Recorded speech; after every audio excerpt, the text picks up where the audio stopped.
อุปถัมภ์กับก่อสร้างวัดตาลคุณน้อยสิ่งหลายๆอย่างเพราะว่า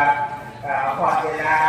การสมบูรณ์คุณงามต้องมีแล้วเพราะว่าเป็นเนี่ยนึง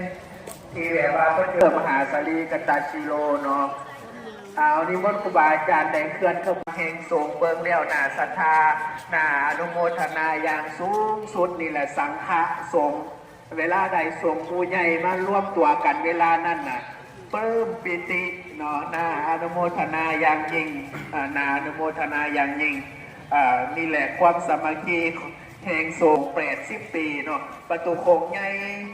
อยากว่าประตูโค้งใหญ่ที่สุด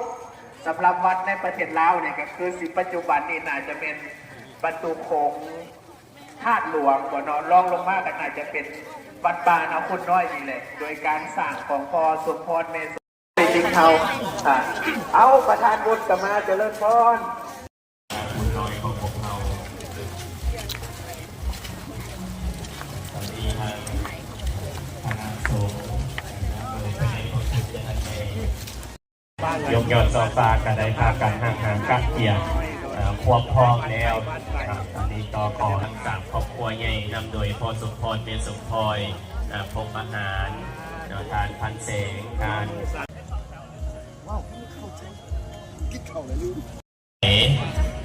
ที่สถานที่ยกแล้วก็จะได้กราบอาราธนานิมนต์